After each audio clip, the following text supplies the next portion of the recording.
Fountain circle ಹೆಸರು ಬಂದಿದ್ದು ಹೇಗೆ?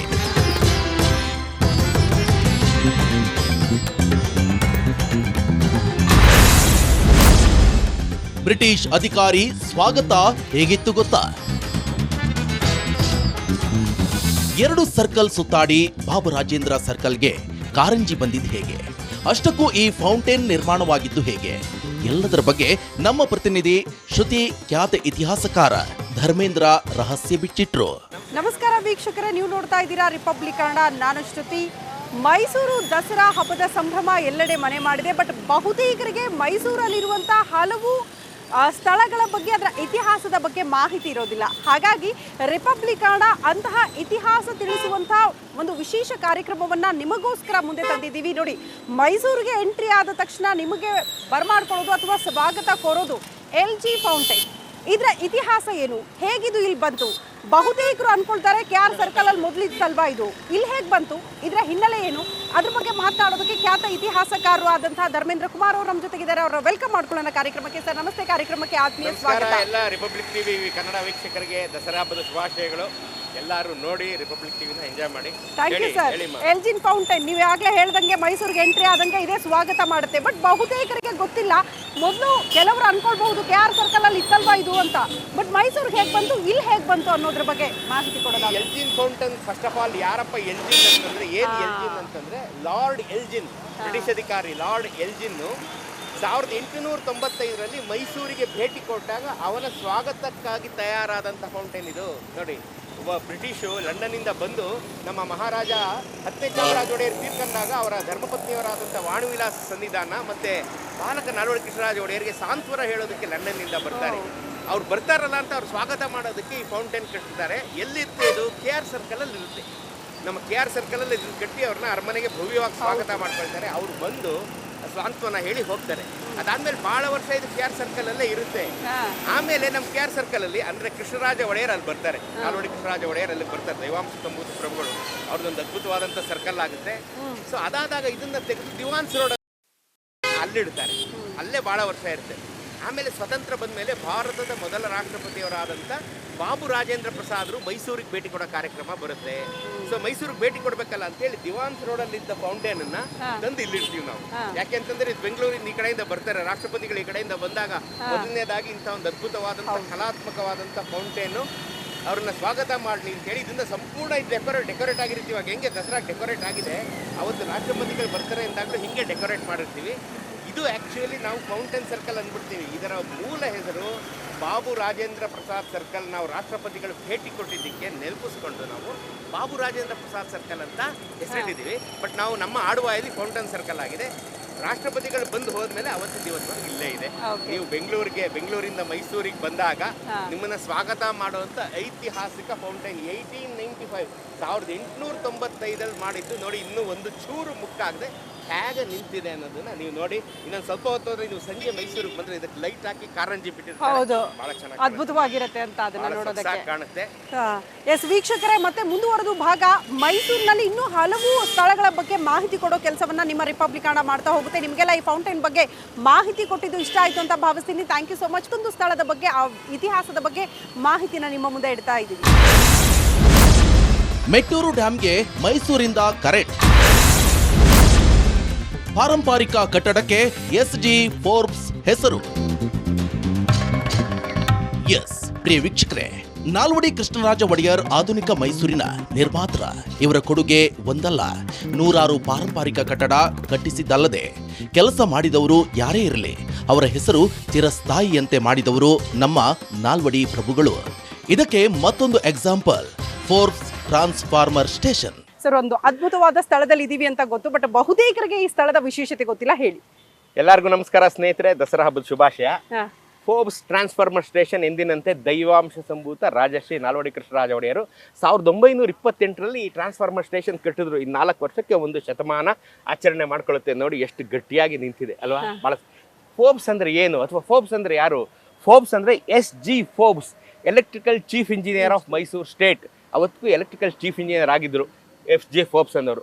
ಬೇಕಾದಷ್ಟು ಜನ ಚೀಫ್ ಇಂಜಿನಿಯರ್ ಆಗಿದ್ರಲ್ಲಪ್ಪ, ಇವ್ರನ್ನೇ ಯಾಕೆ ಹೆಸರಿಟ್ಟಿದ್ದೀರಾ ಅಂತಂದ್ರೆ, ನೋಡಿ ಐರನಿ, ವಿಪರ್ಯಾಸ ಅಂದ್ರೆ ನೋಡಿ, ನಮ್ಮನ್ನ ತಮಿಳರು 1911 1921ವರೆಗೂ 1931ವರೆಗೂ 20 ವರ್ಷ ಕನ್ನಂಬಾಡಿ ಕಟ್ಟಲೇಬಾರ್ದು ಅಂತ ಇನ್ನಿಲ್ಲದ ಪ್ರಯತ್ನ ಮಾಡಿ ನಮ್ಮನ್ನ ಗೋಳ್ಗುಟ್ಟಿಸ್ಬಿಟ್ರು, ನಮ್ಮ ಕಣ್ಣಲ್ಲಿ ರಕ್ತ ಬರ್ಸ್ಬಿಟ್ರು. ಆದರೂ ನಾವು ಕನ್ನಂಬಾಡಿ ಕಟ್ಟಿದ್ವಿ. ಆದರೆ ಅವರು ಮೆಟ್ಟೂರು ಡ್ಯಾಮ್ ಕಟ್ಟಬೇಕಾದ್ರೆ ಕರೆಂಟ್ ಕೊಟ್ಟಿದ್ದು ನಾವು. ಅವರ ಮೆಟೀರಿಯಲ್ಗೆ, ಮೆನ್ ಅಂಡ್ ಮೆಟೀರಿಯಲ್ಸ್ಗೆ, ಅವರ ಮೆಷಿನರೀಸ್ಗೆ ಕರೆಂಟ್ ಬೇಕಲ್ಲ, ಅದಕ್ಕೆ ಕರೆಂಟ್ ಕೊಟ್ಟಿದ್ದು ನಾವು, ಎಲೆಕ್ಟ್ರಿಕಲ್ ಸಪ್ಲೈ ಮಾಡಿದ್ದು ನಾವು, ಮೈಸೂರು ಜನ, ಕನ್ನಡಿಗರು. ನೋಡ್ರಿ ವಿಪರ್ಯಾಸ.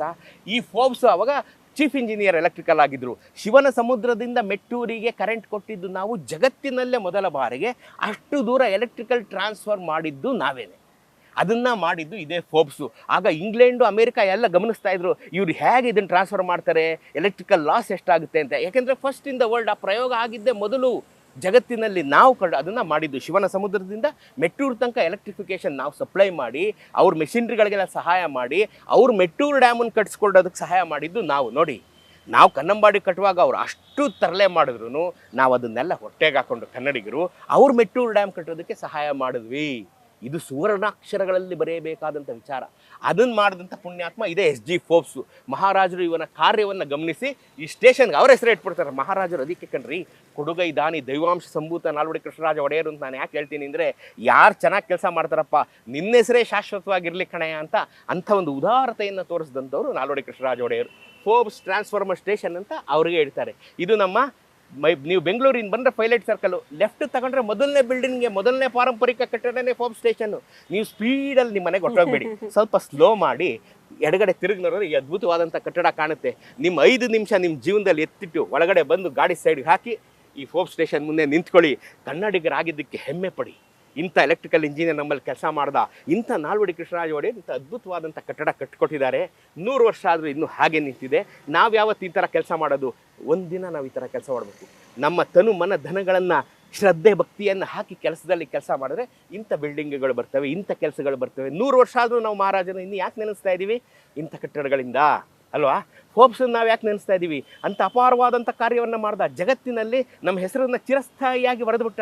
ಶಿವನ ಸಮುದ್ರದಿಂದ ಮೆಟ್ಟೂರಿಗೆ ಎಲೆಕ್ಟ್ರಿಕಲ್ ಟ್ರಾನ್ಸ್ಫರ್ ಮಾಡಿದ್ದು ನಾವು, ಮೈಸೂರಿಗಿರುವ ಹೆಸರು ಜಗತ್ತಿನಲ್ಲಿ ಚಿರಸ್ಥಾಯಿಯಾಗಿ ನಿಂತೈತಲ್ರಿ. ಅದಕ್ಕೆ ಕಾರಣ ಫೋರ್ಬ್ಸ್ ಮತ್ತು ನಾಲ್ವಡಿ ಕೃಷ್ಣರಾಜ ಒಡೆಯರ್. ನೋಡ್ರಿ ನಾವು ಎಂಥವ್ರು ಅಲ್ಲ, ನೋಡ್ರಿ. ಬಹುತೇಕರು ಈಗ ಟೆಕ್ನಾಲಜಿ ಮುಂದುವರೆದಿದೆ ಅಂತ ನಾವು ಮಾತಾಡ್ತೀವಿ, ಬಟ್ ಆಗಲೇ ಟೆಕ್ನಾಲಜಿ ಎಷ್ಟರ ಮಟ್ಟಿಗೆ ಅದ್ಭುತವಾಗಿ ಮುಂದುವರೆದಿತ್ತು. ಅವತ್ತಿನ ಜನ ಎಲೆಮರೆ ಕಾಯಿಗಳಂತೆ ತಮ್ಮ ಕೆಲಸ ಮಾಡ್ಕೊಂಡು ಹೋದ್ರು. ಇವತ್ತಿನ ತರ ಯಾರನ್ನು ನಾವು ಮಾಡಿದೀವಿ ಅಂತ ಎದೆ ಮೇಲೆ ಪದಕ ಹಾಕೊಂಡು ಓಡಾಡ್ಲಿಲ್ಲ ಕಣ. ಅವತ್ತಿನ ಜನ ತಮ್ಮ ಕೆಲಸ ತಾವು ಮಾಡ್ಕೊಂಡು ಹೋದ್ರು. ಅದಕ್ಕೆ ಈ ಫೋರ್ಬ್ಸ್ ಸ್ಟೇಷನ್ ಸಾಕ್ಷಿ. ವೀರನಗೇರಿ ವೀರರನ್ನ ಸೋಲಿಸಿದ ಹೇಗೆ? 3 ಶತಮಾನಗಳ ಹಿಂದಿನ ರಹಸ್ಯವೇ ರೋಚಕ. ಕೋಟೆ ವ್ಯಾಪ್ತಿಯಲ್ಲಿದ್ದ ಮೈಸೂರು ತನ್ನ ಸಾಮ್ರಾಜ್ಯ ವಿಸ್ತರಿಸಿಕೊಂಡಿದೆ. ಮೈಸೂರಿನಲ್ಲಿರುವ ವೀರನಗೇರಿ ಸಂಸ್ಥಾನವನ್ನ ಗೆದ್ದ ಬಳಿಕವಷ್ಟೇ ಇದರ ರೋಚಕ ಇತಿಹಾಸ ಕೇಳಿ. ಎಲ್ಲರಿಗೂ ನಮಸ್ಕಾರ. ಈಗ ನಾವು ನಿಂತಿರೋದು ಮೈಸೂರಿನಲ್ಲಿ ವೀರನಗೆರೆ ಅಂತ. ಒಂದು 3 ಶತಮಾನಗಳಷ್ಟು ಹಿಂದೆ ಇಲ್ಲಿ ಮೈಸೂರಿಗೆ ಮುಂಚೆ ವೀರನಗೆರೆ ಸಂಸ್ಥಾನ ಒಂದಿತ್ತು.